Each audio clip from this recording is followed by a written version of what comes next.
कहानी की शुरुआत होती है अमेरिका के ओक्लाहोमा शहर से, जहां हमें ब्रायन न्यूएल नाम का एक लड़का दिखाया जाता है। ब्रायन को बचपन से ही बास्केटबॉल का बहुत बड़ा शौक होता है।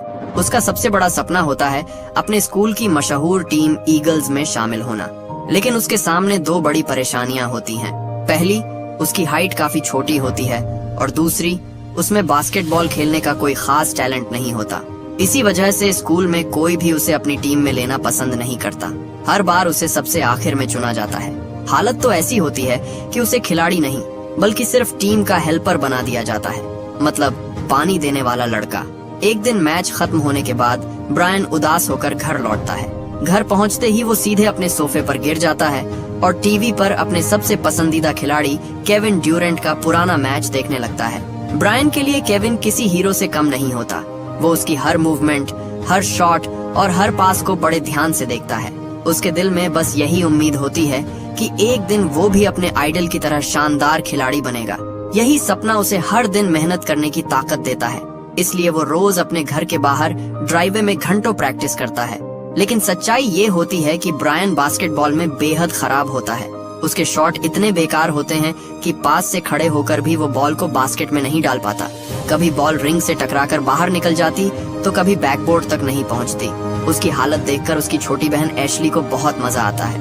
वो अपने भाई की प्रैक्टिस के वीडियो फोन में रिकॉर्ड करती रहती है, लेकिन सपोर्ट करने के लिए नहीं बल्कि उसका मजाक उड़ाने के लिए। अगली सुबह ब्रायन स्कूल जाता है। तभी उसकी नजर पहली बार स्कूल की नई स्टूडेंट इसाबेल पर पड़ती है। उसे देखते ही ब्रायन पूरी तरह दीवाना हो जाता है। उसके लिए ये पहली नजर वाला प्यार होता है। लंच टाइम में उसका सबसे अच्छा दोस्त मिच उसे बताता है कि इसाबेल कुछ ही दिनों पहले इस शहर में आई है। मिच उसे हिम्मत देता है कि वो जाकर उससे बात करे। बहुत हिम्मत जुटाकर ब्रायन अपनी शर्ट ठीक करता है और इसाबेल की टेबल की तरफ बढ़ने लगता है। लेकिन तभी स्कूल की बास्केटबॉल टीम का घमंडी कप्तान कॉनर उसे देख लेता है। कॉनर तुरंत कैफेटेरिया की टीवी स्क्रीन पर एक वीडियो चला देता है। वीडियो में ब्रायन अपने घर के बाहर ट्रैम्पोलिन की मदद से डंक मारने की कोशिश कर रहा होता है, लेकिन उसकी ये बेवकूफी भरी कोशिश पूरी तरह फेल हो जाती है।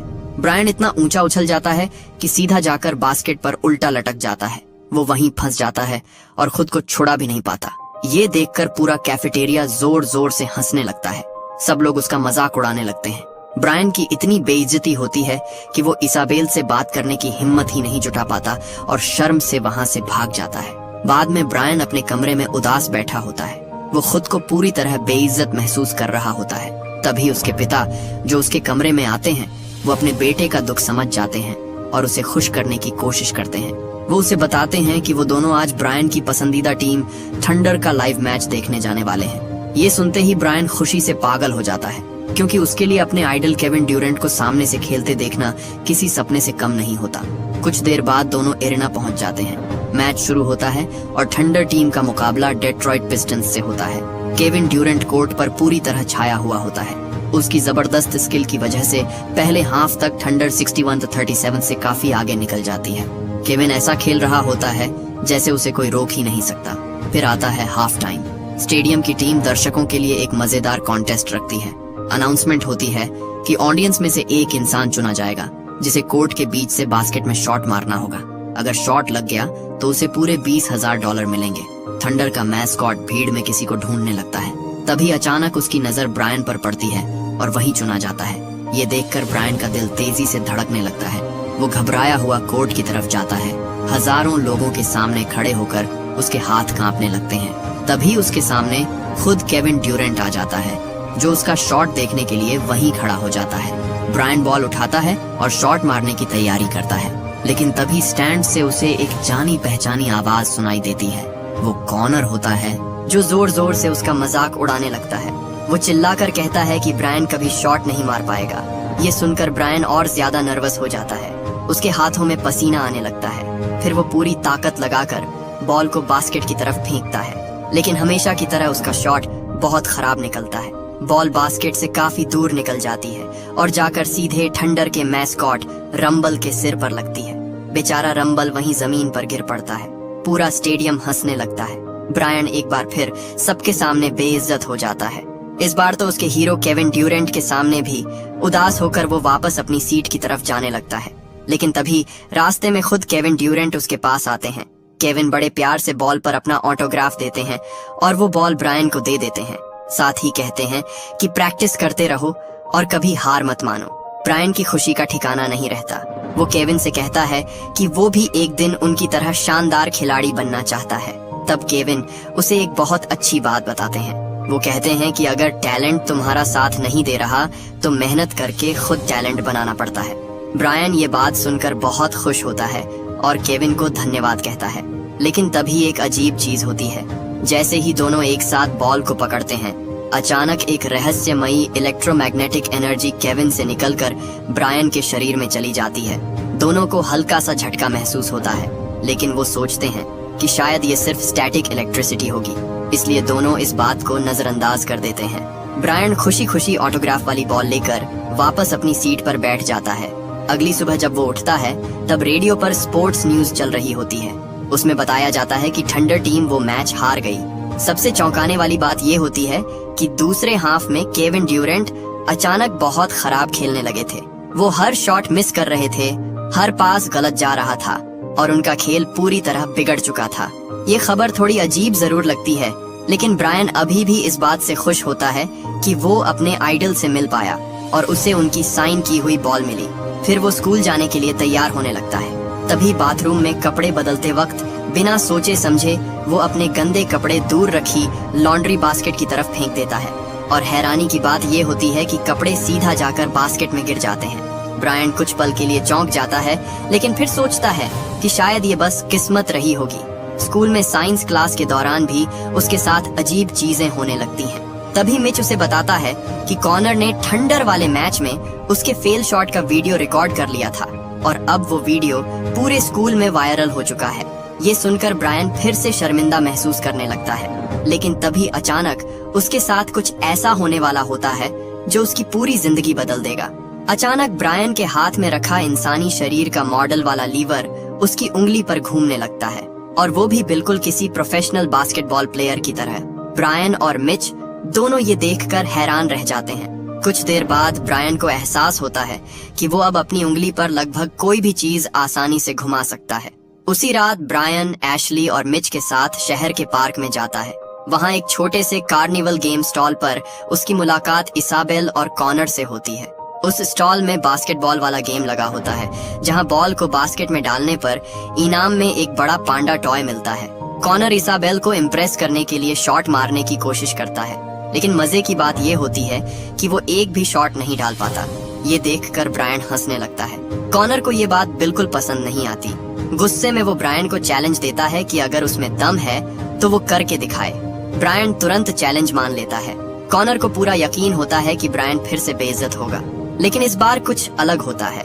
ब्रायन बॉल फेंकता है और शॉट बिल्कुल परफेक्ट तरीके से बास्केट में चला जाता है। कॉनर की आंखें फटी की फटी रह जाती हैं। वो दोबारा चैलेंज देता है और दांव बढ़ा देता है, लेकिन ब्रायन फिर से सारे शॉट आसानी से डाल देता है। इस तरह वो बड़ा वाला पांडा टॉय जीत जाता है और उसे इसाबेल को दे देता है। अब कॉनर पूरी तरह जलने लगता है और गुस्से में वहाँ से चला जाता है। इसाबेल ब्रायन को धन्यवाद कहती है। फिर ब्रायन उसे पार्क में साथ घूमने के लिए पूछता है और इस बार वो मान भी जाती है। पहली बार ब्रायन की जिंदगी सही दिशा में जाती हुई दिखाई देती है, लेकिन जहां ब्रायन की जिंदगी बेहतर हो रही होती है, वहीं दूसरी तरफ केविन ड्यूरेंट की हालत लगातार खराब होती जा रही होती है। एक प्राइवेट प्रैक्टिस सेशन के दौरान केविन हर शॉट मिस कर रहा होता है।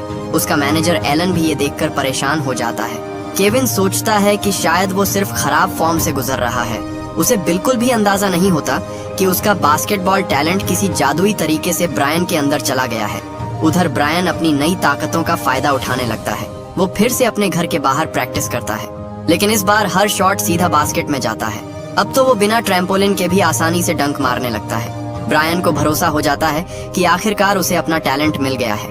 अगले दिन वो स्कूल के कोर्ट में जाता है और कोच एम्ब्रोस से टीम में शामिल होने की बात करता है, लेकिन कोच कहते हैं कि टीम में कोई जगह खाली नहीं है। पास खड़ा कॉनर भी उसका मजाक उड़ाते हुए कहता है कि वो सिर्फ पानी देने वाला लड़का है, खिलाड़ी नहीं। लेकिन अब वाला ब्रायन पहले जैसा डरपोक नहीं होता। वो कॉनर को 1-on-1 मैच का चैलेंज दे देता है ताकि साबित कर सके कि असली बेहतर खिलाड़ी कौन है। कॉनर हंसते हुए चैलेंज मान लेता है क्योंकि उसे लगता है कि वो फिर से ब्रायन को बेइज्जत करेगा।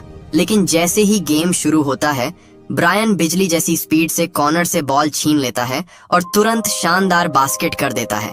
कॉनर दोबारा कोशिश करता है, लेकिन ब्रायन उसकी हर मूवमेंट रोक देता है और उसका शॉट ब्लॉक कर देता है। कोच एम्ब्रोस और उनके असिस्टेंट डैन ये सब देखकर पूरी तरह हैरान रह जाते हैं। उन्हें भरोसा ही नहीं होता कि वही ब्रायन इतनी जबरदस्त गेम खेल रहा है। फिर दोनों मिलकर ब्रायन को चैलेंज करते हैं। अब मुकाबला 2 on 1 होता है, लेकिन ब्रायन दोनों को आसानी से चकमा देकर जोरदार डंक मार देता है। पूरा जिम ये देखकर सन्न रह जाता है। ब्रायन का खेल इतना शानदार होता है कि उसे तुरंत ईगल्स टीम में शामिल कर लिया जाता है। इतना ही नहीं, उसे स्टेट कप के पहले मैच में खेलने का मौका भी मिल जाता है।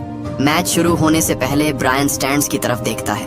वहाँ इसाबेल, मिच और उसकी फैमिली उसे सपोर्ट करने आए होते हैं।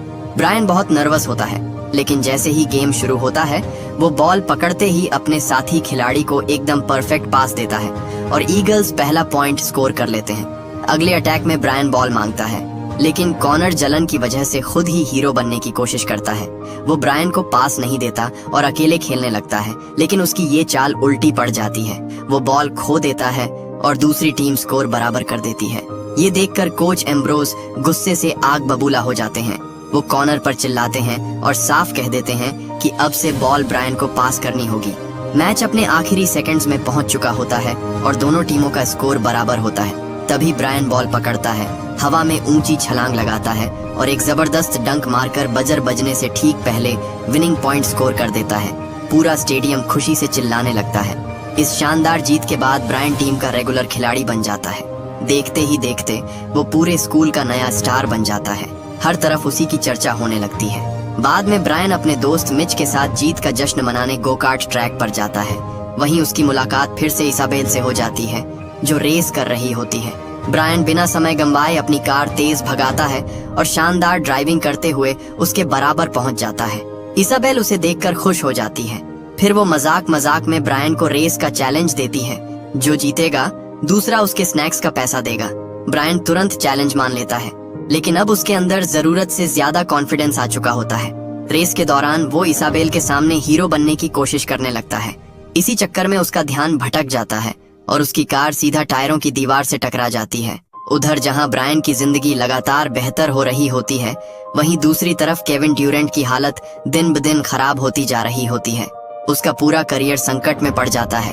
अब वो कोर्ट पर कुछ भी सही नहीं कर पा रहा होता। यहाँ तक कि अपने नए जूतों के विज्ञापन की शूटिंग में भी वो हर शॉट मिस कर देता है। इतना ही नहीं, वो कोर्ट में चलते चलते खुद ही गिर पड़ता है। ये सब देखकर उसका एजेंट एलन बहुत ज्यादा परेशान हो जाता है। टीवी पर स्पोर्ट्स रिपोर्टर भी सवाल उठाने लगते हैं कि क्या केविन ड्यूरेंट का करियर अब खत्म होने वाला है। इसी दौरान चैनल बदलते वक्त एलन की नजर एक लोकल न्यूज पर पड़ती है। उस खबर में ब्रायन के बारे में बताया जा रहा होता है, जो अब ओक्लाहोमा का सबसे शानदार हाई स्कूल खिलाड़ी बन चुका है। एलन तुरंत ब्रायन को पहचान लेता है, वही लड़का जिसने थंडर गेम में बेहद खराब शॉट मारा था। एलन को यकीन नहीं होता कि इतना बेकार खिलाड़ी अचानक इतना जबरदस्त कैसे बन गया। फिर जब वो ब्रायन के मैचों की रिकॉर्डिंग देखता है तो उसे एक और चौंकाने वाली बात नजर आती है। ब्रायन के डंक, पास और खेलने का तरीका बिल्कुल केविन ड्यूरेंट जैसा होता है। अब एलन को शक होने लगता है कि कहीं केविन का टैलेंट सच में जादुई तरीके से ब्रायन के अंदर तो नहीं चला गया। अगले दिन एलन अपनी ये अजीब थ्योरी केविन को बताता है, लेकिन केविन को ये सब मजाक लगता है। उसे यकीन ही नहीं होता कि ऐसा कुछ हो सकता है। फिर भी एलन समझाता है कि उसी दिन से केविन का टैलेंट गायब हुआ, जिस दिन उसने ब्रायन को ऑटोग्राफ वाली बॉल दी थी। और उसी दिन के बाद एक बेकार खिलाड़ी अचानक ओक्लाहोमा का बेस्ट खिलाड़ी बन गया। अपने शक को सही साबित करने के लिए एलन खुद ब्रायन पर नजर रखने का फैसला करता है। वो ब्रायन को एक छोटे से डाइनर में ढूंढ लेता है, जहां वो इसाबेल के साथ डेट पर आया होता है। एलन दोनों के बीच पहुंचकर खुद को केविन ड्यूरेंट का एजेंट बताता है। फिर वो कहता है कि वो ब्रायन के स्कूल में केविन की खास विजिट करवाना चाहता है। ये सुनकर ब्रायन खुशी से पागल हो जाता है। इसके बाद एलन केविन को फोन करता है और बहाना बनाता है कि स्कूल में एक चैरिटी इवेंट रखा गया है। हालांकि केविन कहता है कि उसे अगले मैच की प्रैक्टिस करनी है, लेकिन एलन किसी तरह उसे स्कूल ले ही आता है। जैसे ही केविन क्लासरूम में प्रवेश करता है, पूरा स्कूल हैरान रह जाता है। खास तौर पर ब्रायन तो अपनी आंखों पर भरोसा ही नहीं कर पाता। फिर एलन ब्रायन को केविन के पास बुलाता है। दोनों एक दूसरे से हाथ मिलाते हैं। जबकि एलन ध्यान से देखता रहता है कि कहीं फिर से कोई अजीब एनर्जी ट्रांसफर तो नहीं हो रही, लेकिन इस बार कुछ भी नहीं होता। फिर भी एलन हार नहीं मानता। वो दोनों को पूरा दिन साथ बिताने के लिए कहता है। धीरे धीरे ब्रायन और केविन अच्छे दोस्त बन जाते हैं। दोनों बास्केटबॉल के लिए अपने प्यार की बातें करते हैं। लेकिन कुछ देर बाद केविन कहता है कि उसे रात के मैच से पहले प्रैक्टिस के लिए एरिना वापस जाना होगा। अब एलन पूरी तरह बौखला चुका होता है। आखिरी कोशिश के तौर पर वो पूरी बास्केटबॉल टीम को केविन के नए जूते गिफ्ट में देता है। फिर वो ब्रायन से कहता है कि वो केविन के साथ ऑटोग्राफ वाली बॉल पकड़कर एक फोटो खिंचवाए। एलन को पूरा भरोसा होता है कि अगर केविन और ब्रायन दोनों एक साथ उस ऑटोग्राफ वाली बॉल को पकड़ेंगे तो शायद केविन का टैलेंट वापस उसके अंदर चला जाएगा। लेकिन इस बार भी कुछ नहीं होता। ये देखकर केविन बुरी तरह परेशान हो जाता है। वो एलन से कहता है कि वो उसकी इन पागल हरकतों से तंग आ चुका है। केविन का कहना होता है कि वो अपनी मेहनत से खुद अपना टैलेंट वापस हासिल करेगा। कुछ घंटों बाद ब्रायन ईगल्स टीम के लिए एक और मैच खेलने जाता है। मैच के दौरान कॉर्नर कोर्ट पर खाली खड़ा होकर बार बार बॉल मांगता है, लेकिन अब ब्रायन के अंदर जरूरत से ज्यादा घमंड आ चुका होता है। वो कॉर्नर को नजरअंदाज कर देता है और अकेले ही पूरी विरोधी टीम को ड्रिबल करते हुए पॉइंट स्कोर कर देता है। कॉर्नर को ब्रायन की ये सेल्फिश हरकत बिल्कुल पसंद नहीं आती। वो बीच मैच में ही उससे बहस करने पहुंच जाता है, लेकिन कोच एम्ब्रोस कॉर्नर को शांत रहने के लिए कहते हैं और उसे वापस बेंच पर बैठा देते हैं। एक बार फिर पूरा मैच ब्रायन के नाम हो जाता है। सारे पॉइंट वही स्कोर करता है और सब लोग उसकी तारीफ करते रहते हैं। लेकिन धीरे धीरे यही सफलता और शोहरत उसे घमंडी बनाना शुरू कर देती है। अब वो स्कूल के पॉपुलर बच्चों के साथ घूमने लगता है और अपने पुराने दोस्तों खासकर मिच को नजरअंदाज करने लगता है। मैच खत्म होने के बाद पूरी क्लास एक बड़ी पार्टी करती है। पार्टी में ब्रायन बस अपने बारे में बातें करता रहता है। वो बार बार अपने शॉट्स, अपने पॉइंट्स और अपनी तारीफ करता रहता है। यहाँ तक कि उसके पास खड़ी इसाबेल को भी वो ठीक से ध्यान नहीं देता। इसाबेल को उसका नया रवैया बिल्कुल अच्छा नहीं लगता, इसलिए वो पार्टी छोड़कर जाने लगती है। ब्रायन उसे रोकने की कोशिश करता है, लेकिन तभी उसके नए पॉपुलर दोस्त उसे वापस पार्टी में खींच लेते हैं। अचानक पार्टी में भगदड़ मच जाती है। सब लोग डर कर भागने लगते हैं। पहले तो लगता है कि शायद किसी स्टूडेंट के पिता पार्टी बंद करवाने आए हैं, लेकिन असल में वहाँ एलन आया होता है। वो गुस्से में सीधे पूल के पास जाता है, ब्रायन को बाहर खींचता है और चिल्लाकर कहता है कि वो केविन का टैलेंट वापस करे। ब्रायन कुछ समझ ही नहीं पाता। तब एलन उसे बताता है कि उसने उसके बारे में सब कुछ पता कर लिया है। वो कहता है कि केविन से मिलने से पहले ब्रायन टीम में भी नहीं था, लेकिन अब वही लड़का हर मैच में औसतन 81 पॉइंट्स बना रहा है, जो बिल्कुल वही रिकॉर्ड है जो ब्रायन की उम्र में केविन ड्यूरेंट का हुआ करता था। एलन कहता है कि उसे नहीं पता ये कैसे हुआ, लेकिन उसे पूरा यकीन है कि किसी तरह ब्रायन ने केविन का टैलेंट ले लिया है। फिर एलन उसे एक बहुत जरूरी बात समझाता है।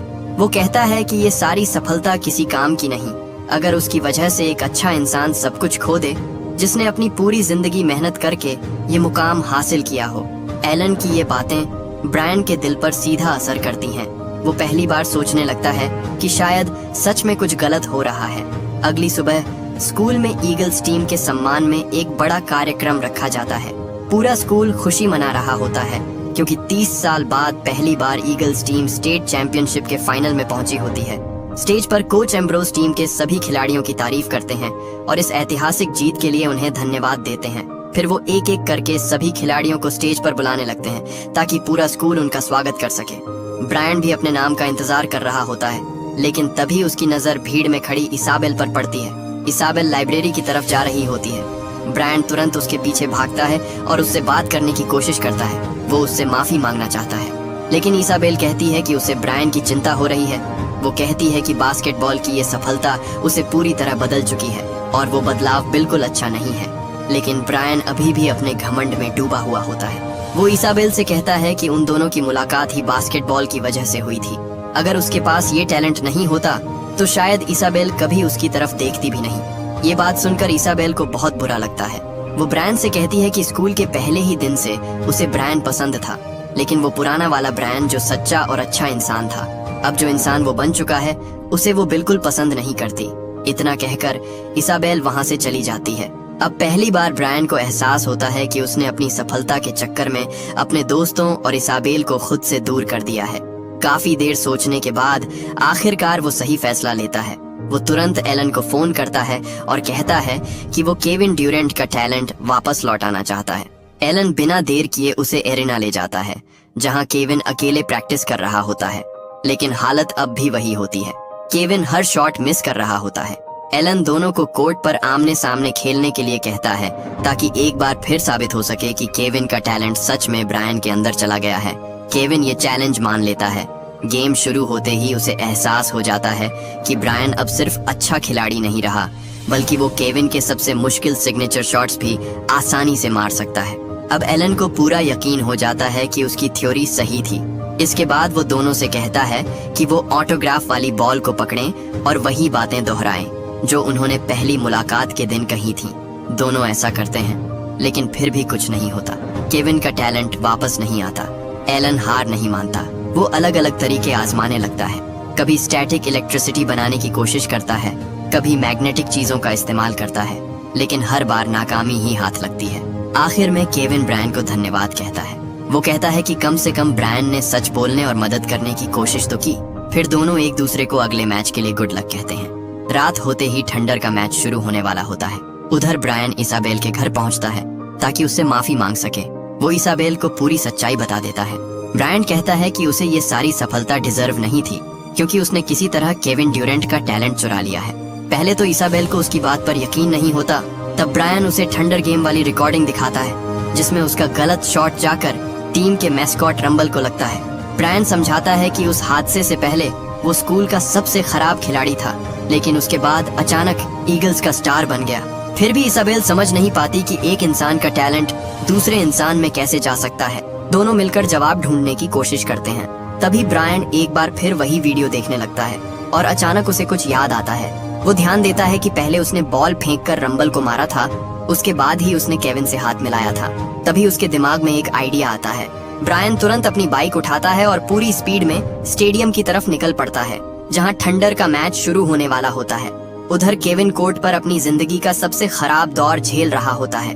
कुछ मिनट बाद ब्रायन स्टेडियम पहुंच जाता है। वो पीछे के गेट से तेजी से अंदर घुसता है और सिक्योरिटी गार्ड्स से बचते हुए बंद होने से ठीक पहले लोहे का गेट पार कर जाता है।